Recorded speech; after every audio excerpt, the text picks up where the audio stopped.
A ver, espérate, que agrando acá y hacemos un zoom un poquito más. Sí, ahí ¿Ahí? está. Sí. Bueno.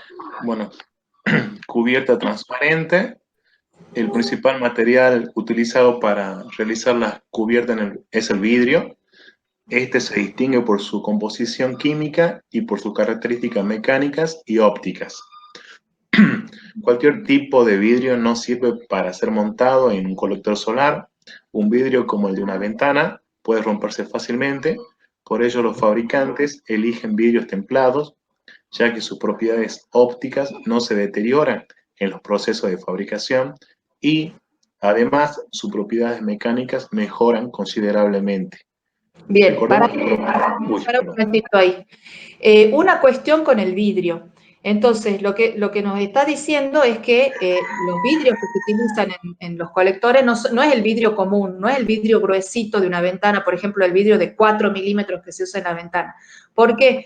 Porque está sujeto a muchas variaciones de temperatura, ¿sí? El absorbedor le está radiando permanentemente. Entonces, si hubiera por ejemplo, una diferencia de temperatura entre un extremo y otro del vidrio, el vidrio se puede quebrar, se nos rompe. Si le cae una granizada, el vidrio se puede quebrar. Entonces, lo que se hace es utilizar vidrios especiales, que son los vidrios templados, que están hechos de manera especial, industrialmente están hechos de manera especial para que no se quiebren, aguantan más temperatura y son más resistentes, ¿sí? Los vidrios templados son, por ejemplo, los vidrios de seguridad que se utilizan en baños en las galerías, por ejemplo, o en los locales comerciales. Se pone un vidrio templado grueso que son más resistentes. ¿Por qué? Porque ese templar el vidrio durante el proceso industrial no le perjudica en cuanto a las propiedades ópticas, siguen siendo las mismas, ¿sí?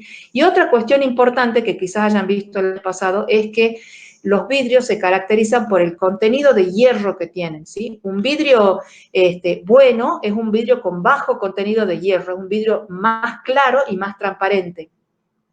Un vidrio más, digamos, con menos calidad, que es económicamente más barato, es un vidrio verde. El hierro lo forma verde. Ustedes si se fijan y de costadito un vidrio, se le ve una tonalidad verdosa, ¿no? Esa tonalidad la da el hierro que contiene el vidrio, ¿sí? Entonces, mientras mejor es el vidrio, menos verdosa es esa tonalidad. Los mejores vidrios que se construyen se llaman vidrios blancos. No sé si lo escucharon nombrar alguna vez. Son vidrios en donde se le trata de extraer todo el hierro posible para dejarlo lo más transparente posible.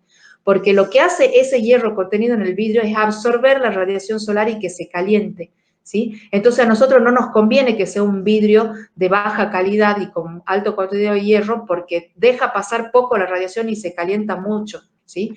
Entonces los vidrios que son buenos son los vidrios blancos. En general, si un colector es de buena calidad, el vidrio o la cubierta transparente va a ser una cubierta templada y de vidrio blanco, ¿sí? Bueno, perdón, ahora sí podés seguir. Bien, sobre un vidrio. Sí. No sé si hace falta que lea esa o no.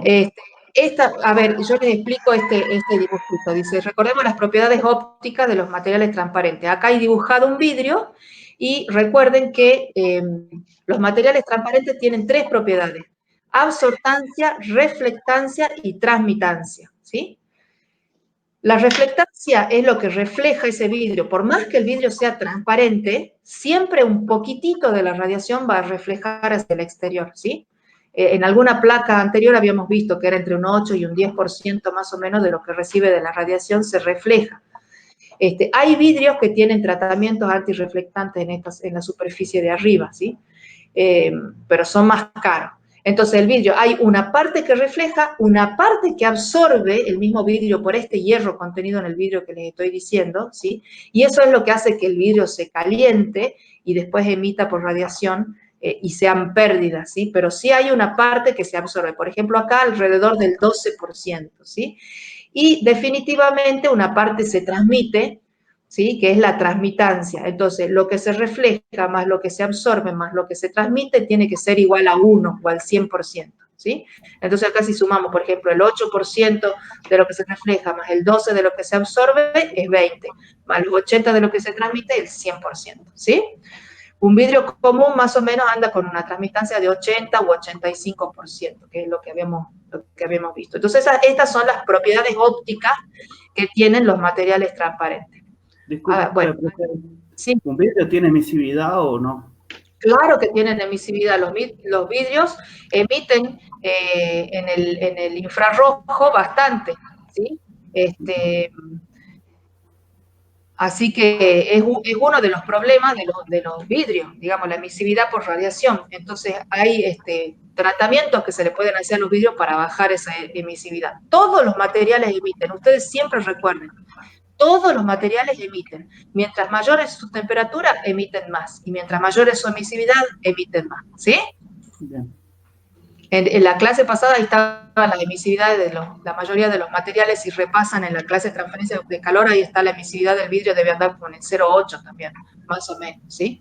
Bien. Bueno, a ver, sigamos. Bien. Dice Disculpe, y con una consulta, y con el Sí. tema del espesor, ¿también va El a tema cambiar las propiedades?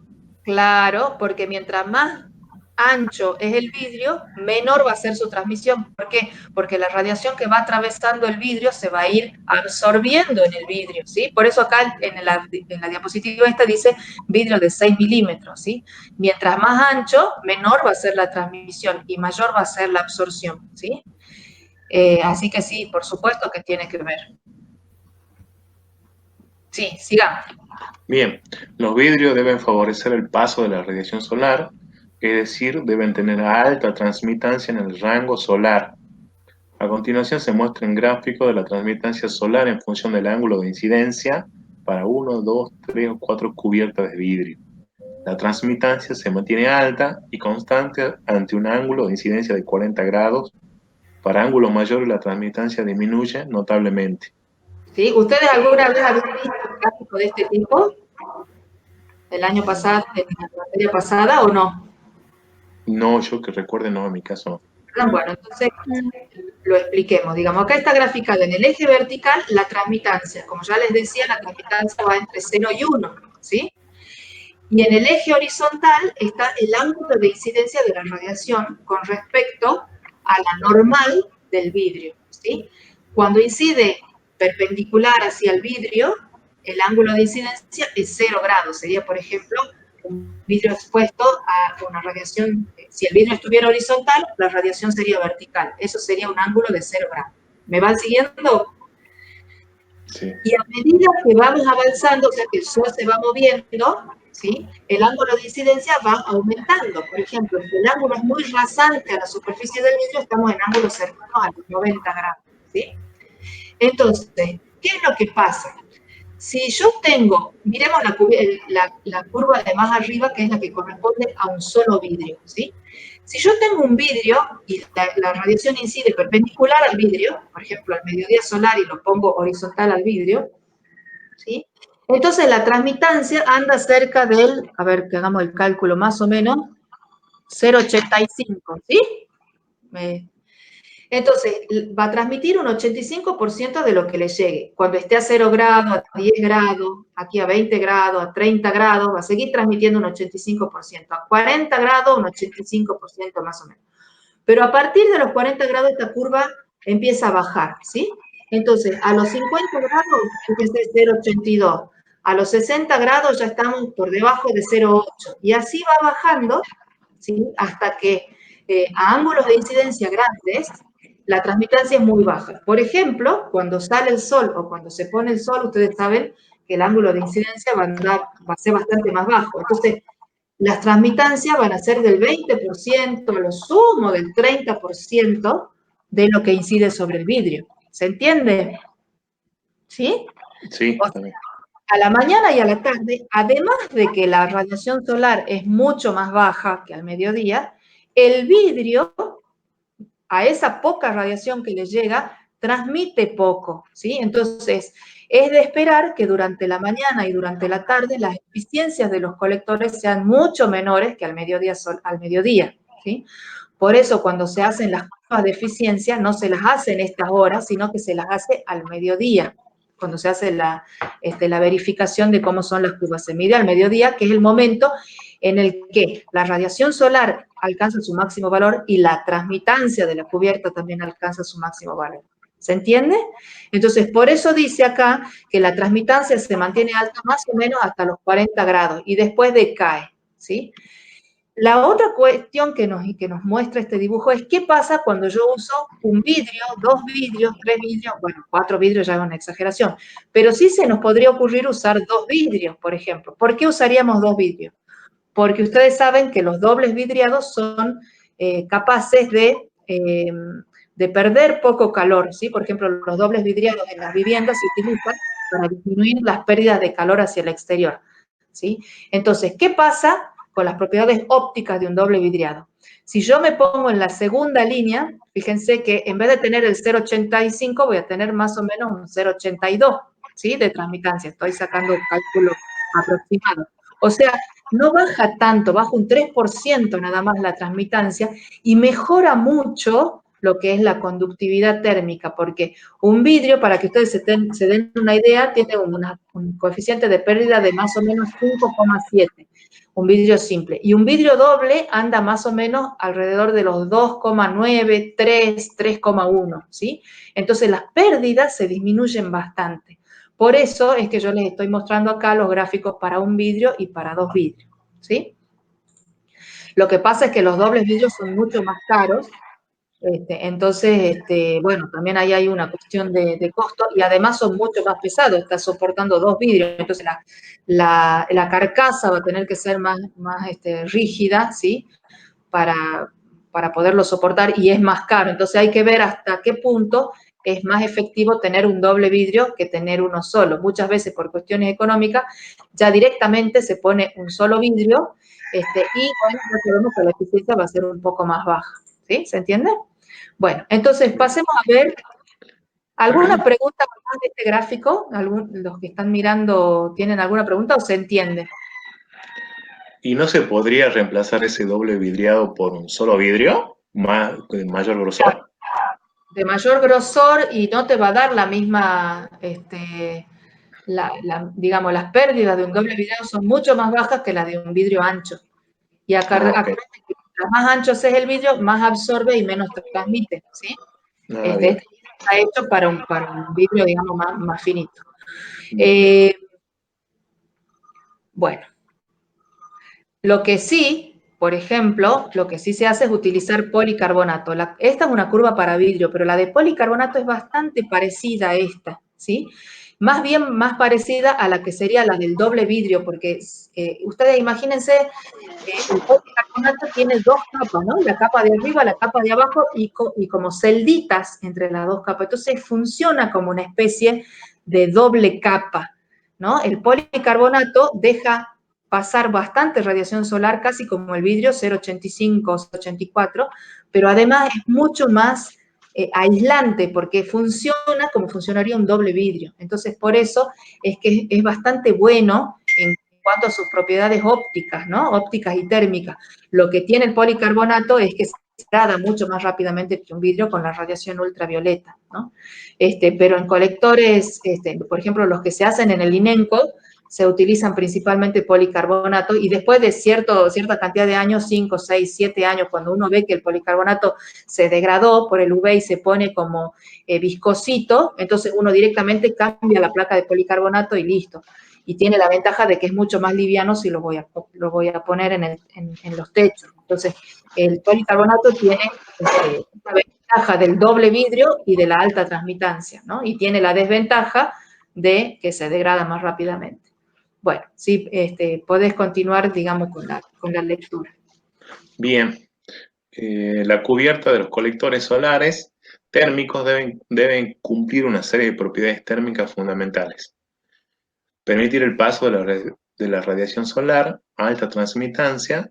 Para incrementarla, además de su transparencia, se usan tratamientos antirreflectantes sobre la superficie exterior para disminuir las pérdidas por reflexión de los rayos solares incidentes. Además, desde el punto de vista del mantenimiento, la cubierta debe permanecer limpia para que mantenga alta su transmitancia. Hay que favorecer el efecto de limpieza del vidrio con agua de lluvia, de forma que ésta resbale y permita su autolimpieza. Impedir el paso de la radiación infrarroja debido al calentamiento del absorbedor a su través, es decir, que favorezca el efecto invernadero. Esto se logra aplicando al vidrio un tratamiento que haga aumentar su coeficiente de reflexión infrarroja para la radiación emitida por el absorbedor, rebote y vuelva nuevamente al absorbedor. Tener un coeficiente de conductividad térmica bajo que dificulte el paso de calor desde la superficie interior de la cubierta hacia el exterior para minimizar las pérdidas y mejorar así el rendimiento del colector. Con objeto de reducir las pérdidas térmicas, algunos fabricantes incorporan cubiertas de doble vidrio. Sin embargo, como se ve en el gráfico anterior, la transmitancia de la cubierta se ve reducida por el doble cubierta y en la actualidad, con la llegada de los tratamientos selectivos en las cubiertas, se ha ido abandonando este tipo de tecnología. Bien. Asegurar la estantaiquedad. Estanqueidad. Eso es lo que hablábamos de la carcasa, ¿sí? De la estanqueidad. Asegura la estanqueidad del colector al agua y el aire en unión con la carcasa y las juntas. Hay falta de estanqueidad cuando aparecen rotura y fisura por granizo, piedras, accidentes durante el transporte o el mantenimiento, diferencia de temperatura entre distintos puntos de la cubierta. Para evitar este riesgo, el fabricante aumenta la resistencia del vidrio mediante un tratamiento de templado térmico que consiste en el calentamiento hasta la temperatura de reblandecimiento, seguido de un brusco enfriamiento mediante soplado con aire. Este tratamiento crea en el interior del vidrio un sistema de contracciones que refuerza considerablemente la resistencia final del conjunto. Además, las cubiertas de los colectores deben resistir la presión del viento, el peso del hielo y la nieve, el granizo, etc. Puesto que ciertos materiales plásticos tienen propiedades ópticas análogas a las del vidrio, en la tecnología solar de los primeros años se solían utilizar. Sin embargo, su vida útil es más limitada, ya que sus propiedades mecánicas no son las del vidrio y por tanto su uso está menos extendido en la actualidad en los colectores comerciales. Sin embargo, en Argentina se fabrican colectores con cubierta de policarbonato que tienen menor costo y menor peso. A continuación se observa un colector con este tipo de cubierta. Ahí está, ¿ven? Acá está. Este es un colector que está hecho en el INENCO, ¿sí? Fíjense, me doy cuenta que tiene policarbonato porque se ven como unas rayitas, ¿no? No sé si las alcanzan a ver. Sí, sí. Este colector está nuevito y recién instalado, por eso es que está tan claro y tan limpito la cubierta, ¿sí? Y tan transparente. Con el paso del tiempo, esta cubierta se pone como amarilla, ¿sí? Y no se puede, ni siquiera se puede ver el absorbedor, se ve todo difuso. Eso es porque ya necesita ser cambiado esta cubierta transparente, ¿sí? Inclusive acá se ven, por ejemplo, las cañerías, fíjense que están todas perfectamente bien aisladas, ¿sí? O sea, el aislante térmico no solo se usa en el colector, sino que como esto también lleva agua caliente al tanque, también hay que aislar todas las cañerías, porque si no todo lo que yo gano calentando el agua en el colector lo pierdo en el transporte hacia el tanque, y eso no es algo que lo haga eficiente. Entonces, todo tiene que estar aislado, el colector aislado, las tuberías aisladas, y este tanque que se ve aquí, de acero inoxidable, también tiene una capa aislante, o sea, esto es como un doble tanque, tiene un tanque adentro donde está el agua caliente, el aislante y esta cobertura del aislante del tanque, ¿sí? Todo tiene que estar bien aislado para evitar las pérdidas conductivas, porque si no el agua se enfriaría, ¿sí? Bueno, ¿alguna pregunta? ¿Se entendió esto de la cubierta? Entonces, ¿cuáles son las 4 cosas más importantes, que son las que están acá? Tiene que tener alta transmitancia en la onda corta, o sea, en la radiación solar, para que toda la radiación solar que incide, o la mayor parte, pase hacia el absorbedor. Por otra parte, tiene que impedir que lo que emite el absorbedor por radiación infrarroja se vaya para afuera, ¿sí? Y para eso nosotros ya sabemos que los vidrios y los policarbonatos favorecen el efecto invernadero del que hablábamos. El efecto invernadero nos favorece porque toda la radiación infrarroja queda contenida entre la cubierta y el absorbedor, y eso hace que aumente su eficiencia, ¿sí? Es el modo principal de trabajo de los colectores. Entonces, ¿qué queremos? Que sea opaco a la radiación infrarroja, y nosotros sabemos que el vidrio y los plásticos y el policarbonato cumplen con eso de que no emiten demasiado en el espectro infrarrojo, por eso tenemos el efecto invernadero. Por otra parte, la cubierta tiene que tener baja conductividad. ¿Para qué? Para tratar de impedir que haya conducción a través del vidrio. Los vidrios, así como están, sin ningún tratamiento, son bastante conductores del calor. O sea, hay muchas pérdidas de calor por conducción entre ese aire caliente que se forma entre el vidrio y la placa absorbedora. Ese aire caliente hace que se transmita por conducción ahora a través del vidrio y se pierda mucho calor. Entonces, lo que se hace es tratar de buscar la manera de que esto se reduzca. Una de las maneras es incorporar las cubiertas dobles, ¿sí? Y la otra manera es tener hacer que, digamos, el material de la cubierta emita poca radiación para que pierda poco por el infrarrojo, pero la conductividad es algo que no lo puedo variar demasiado más que cambiándolo por cubiertas de doble vidrio, ¿sí? Y la otra cuestión es, bueno, el tema de la estanqueidad y de que sea, de que aguante la presión del viento y la posibilidad de granizo, de piedra o de esas cosas, y entonces por eso es que se usa el vidrio templado, ¿sí? Pero en cuanto a las propiedades ópticas, las principales son alta transmitancia en el solar y baja emisividad en el infrarrojo, ¿sí? Bueno, ¿alguna pregunta? Yo, profe, tengo una. Sí. ¿Qué sucede con, o sea, si bien creo que no levantan mucha temperatura los colectores, ¿qué sucede con la dilatación de los materiales?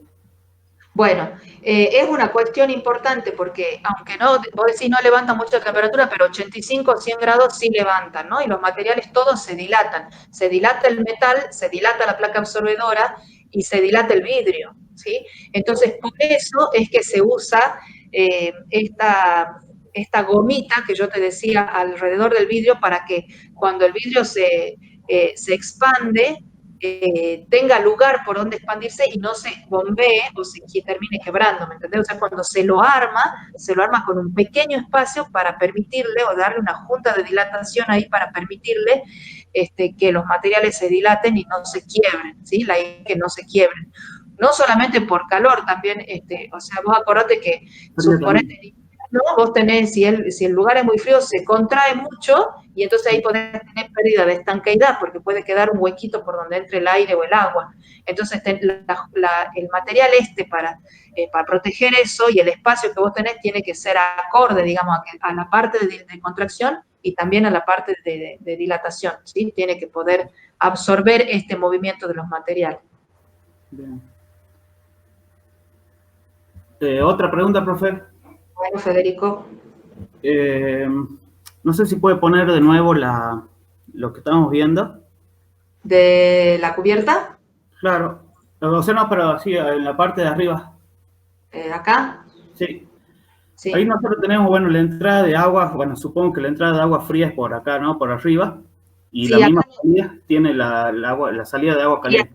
es un pedacito, una esquinita del colector nada más. Sí. Un caño como este colector es mucho más largo hacia este plano y tiene un caño de entrada, sí. Que distribuye el agua a la entrada y a la salida, sí. Sí.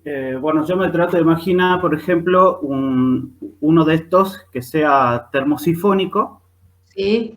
¿Qué sucede si, por ejemplo, los tubos que yo utilizo para circular el agua, lo hago, no sé, de una manera serpentina, digamos, no sé si puede funcionar siendo termosifónico o solamente si la cañería de donde va a pasar el agua, si yo le pongo, por ejemplo, un serpentín, solo funciona presurizadamente. Sí, va a funcionar presurizadamente. Vos, para que sea termosifónico, tenés que permitir, por ejemplo, en este dibujo que tenemos acá, vos vas a necesitar un caño como el que está acá arriba, acá abajo, ¿sí? Entonces distribuís el agua. Como el agua se calienta sola por la radiación y va aumentando su temperatura, sube solita hasta la parte de arriba y se colecta en el caño de arriba, ¿sí? Claro. Si vos pones un serpentín acá, es más difícil el movimiento de agua, ¿me entendés? Claro, Porque vos porque por cambio de densidad el agua caliente va a subir, pero va a tener como una barrera que... claro, exactamente, para que vuelva a bajar, no, necesitas forzarla, Claro. ¿entendés? O sea, Entonces, los que son por termosifón, en general tienen esta configuración así, de tubos paralelos y un colector, un caño colector en la parte de arriba, un caño colector en la parte de abajo. bien. Pero ¿funcionaría, profe, o sea, haciendo serpentina o no, directamente no funciona? ¿O le cuesta, no sé, Le va a costar mucho, le va a costar mucho porque además tenés un solo diámetro de caño, ¿no? sí, claro, Entonces, cuando es serpentín, normalmente tenés que tener un forzador para claro. que circule bien. Sí. Bien, profe, gracias. ¿Alguna otra pregunta? ¿No? Bueno, entonces, ¿escuché algo? Sí, disculpe que estoy con Sí, el celu y tengo el internet más o menos lento. sí, sí. Al momento de elegir una cubierta, si puedo elegir un, no sé, policarbonato o templado, Ujú. ¿cuál va a ser mejor? Y depende de cuánto quieras gastar. Como les dije hace un rato, el policarbonato puede ser un poquito más barato y más liviano, y la cubierta de vidrio es mucho más durable, te puede durar la vida útil del colector, probablemente no la tengas que cambiar nunca. Entonces es más bien una cuestión económica. Económica. Bien, sí, tenía pensado eso, que ¿Mm? jugaba la parte económica. Exactamente. Y, y el aislante del termotanque, ¿de qué está hecho? ¿Es de lana? Normalmente es lana de vidrio, sí, sí, sí, lana de vidrio, o puede ser el poliuretano inyectado también, ¿no? Que vos pones el termotanque y lo viste con esas pistolas, le disparás, le vas disparando con la pistola y lo vas cubriendo al tanque hasta que conseguís el espesor que vos quieras, eso también puede ser, pero normalmente con la lana de vidrio funciona bien. ¿Mm? Bien.